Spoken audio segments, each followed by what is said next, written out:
なれる理由を知った僕を連れて進め Hey guys, it's your girl Sam, and we are back at it again, going into the latest Demon Slayer chapter review. The manga had a small break, along with a couple of other Shonen Jump series, but finally we can get back reviewing this epic arc in Demon Slayer. And seriously, a lot of things we predicted has come true. That is just the power of the ABD prediction magic. But before we begin, if it wasn't obvious, this video will contain spoilers for the non-manga readers. So if you're not up to date, then you have been warned. Now before we get into this, let's have a little recap, shall we? But guys, before we begin, we want to thank our partners at Raid Shadow Legends. But now, it's finally available on PC and Mac, and the graphics it comes with is amazing. For those who don't know about Raid Shadow Legends, well, it's a new dark fantasy collection RPG game where you can participate in PvEs and PvP battles, boss fights, and guys, this game even has dungeons. There are over 400 champions to collect, develop, and play with. So far, my favorite one is Ethel, as she reminds me of Saber from Fate Zero. Aldol even started playing Raid on his desktop, and look at this guy, he ain't getting off anytime soon. What? You see that? She just obliterated everyone in 2 seconds. Yes, Aldol.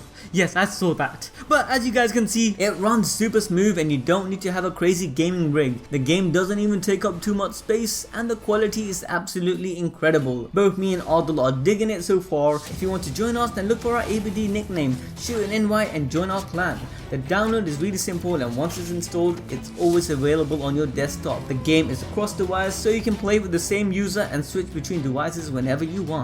But most importantly, this game is free to download and play, and that's not all. If you guys join us in playing Raid right now by downloading using the game link in the description below, you will get 50,000 free silver and a free epic champion as part of the new player program. Now don't say we didn't sort you guys out. So we do highly recommend this game, make sure to check it out. You lot will also be supporting us while doing so. With that out the way, let's cue the intro. Alright guys, I'm level 13!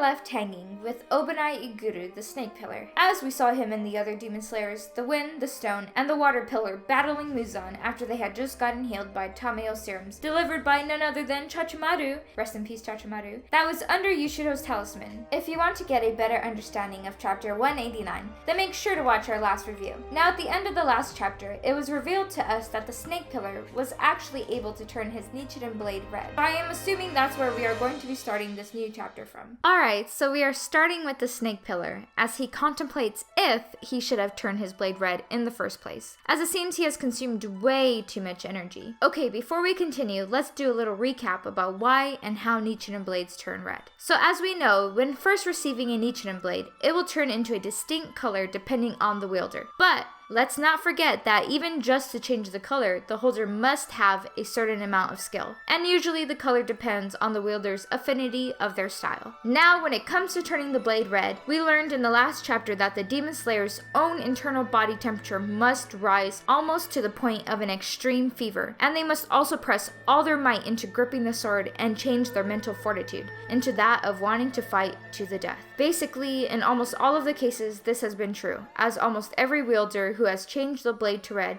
has been on the verge of death themselves. This is actually very similar to how the Demon Slayers obtained their mark. Practically, they are shifting the energy and heat that gave them their Demon Slayer mark into their Nichirin blades. The red Nichirin blade will deal more damage and delay regeneration for Muzan. But if you guys want to know more about that, you should check out our other video on how Tanjiro will kill Muzan with his red Nichirin blade.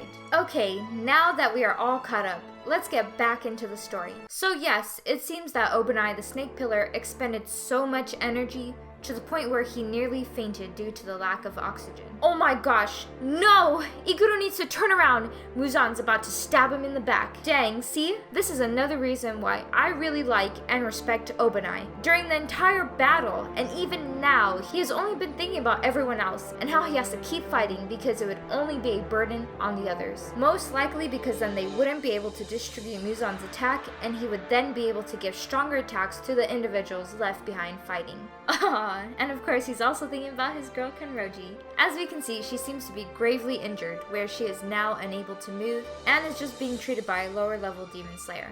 Now Obanai is saying due to him using all his energy to turn his blade red, he no longer has any feeling in his body, only in his hands. Man, how's this guy going to keep fighting? But I do think it's a good thing he still has feeling and capability in his hands, which will allow him to at least continue gripping the sword. No, Iguro! He was too busy having that inner monologue that he left himself wide open to Muzan's attack. Tomioka couldn't make it in time. Wait, what is going on?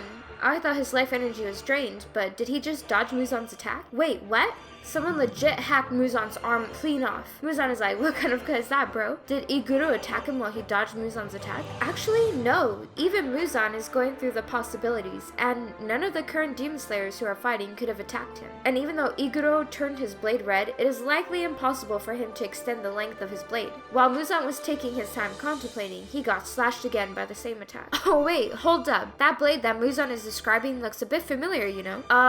Those of us Inosuke fans guessed straight away whose blade that was. But where is he though? Actually, I think Muzan figured it out for us by saying that it might be a spell from Tamayo's demon Yushido that's hiding Inosuke. So for those of us that thought Yushido might have died in battle, there is hope that he is still alive, riding these seals somewhere, helping our demon slayers to try and defeat Muzan. Okay, so now Muzan revealed that there are actually 3 attackers, including Inosuke and the others, who we can assume are Zenitsu and Kanao Soyuri, since they joined up together in the previous chapters.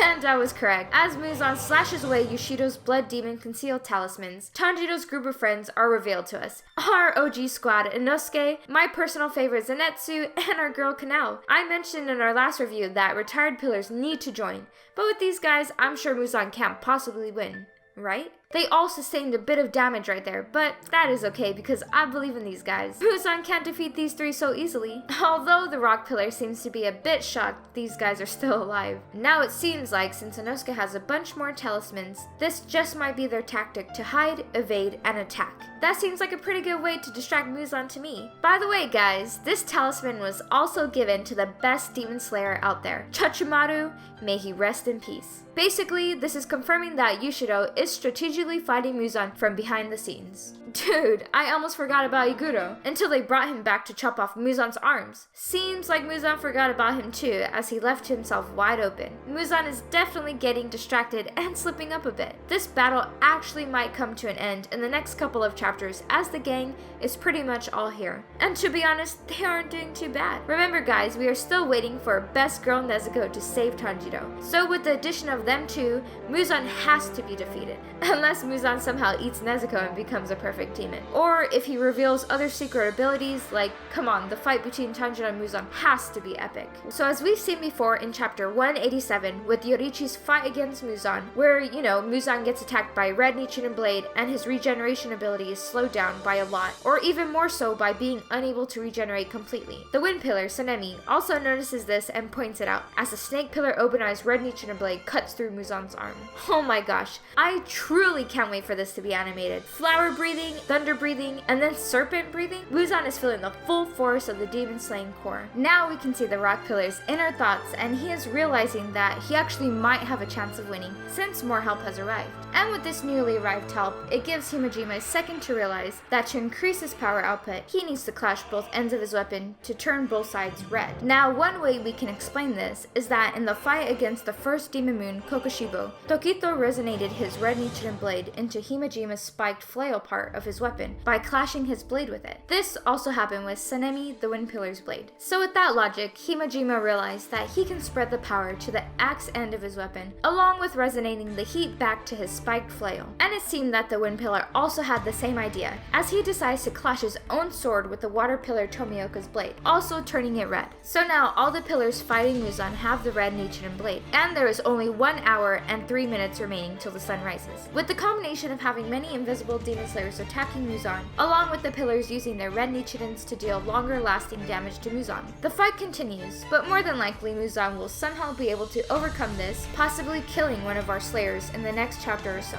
But this chapter ends with high hopes for the demon slayers. The wind pillar and the water pillar side by side are looking so sick. Personally, I wouldn't even mind if Tanjiro missed out on his fight, but then things would end in an anticlimactic way. But what do you guys think? Do you reckon Muzan has more abilities and secrets up his sleeve? I don't want to say this, but things are looking much easier than I thought. Tanjiro and Nezuko aren't even in the battle. Neither is any of the original Sensei pillars, like Urokodaki or the retired Flame Pillar. Well, considering Muzan did evolve into a beast during this fight, it wouldn't be far-fetched to assume that he has another evolution. It's also possible, like in Muzan's fight against the original breath user Yorichi, he might explode himself into many different pieces like before. But this time he is much stronger, given the extra century he lived. So imagine these pieces being able to regenerate into separate Muzans. This ability might help Muzan escape last minute. But I'm not trying to be grasping for straws here. As time for dawn approaches, Muzan will 100% get more desperate, and then we will see what he is really capable of. When things seem bleak, Tanjiro and Nezuko will finally arrive to the scene. But then the possibility of Muzan absorbing Nezuko and becoming stronger is high. This manga might just end with a bittersweet ending, where Nezuko saves Tanjiro, gets absorbed, but in doing so, she sacrifices herself, making Muzan actually weak, allowing Tanjiro to give the killing blow with his newfound knowledge of the 13th dance of the fire god form, which he learned from his ancestral memory, along with understanding the real way of using the see-through world. Because if we really think about it, unlike the time Yorichi uses his Red Nichirin Blade, Muzan is still able to regenerate when he is cut with it, even though it's slower than his normal rate. This could either imply that although the Demon Slayer pillars have upgraded to a Red Nichirin Blade, it still isn't the strongest form of it, or that they are just not using the right breath style, the breath of the sun, which is needed to kill Muzan. We also have to remember that Tanjiro has in fact got Yorichi's Nichirin Blade, which was reforged into his own. So when Tanjiro finally appears and fights with his red blade using the same style as Yorichi, then Muzan will die for sure, unless he has a countermeasure, which wouldn't be improbable.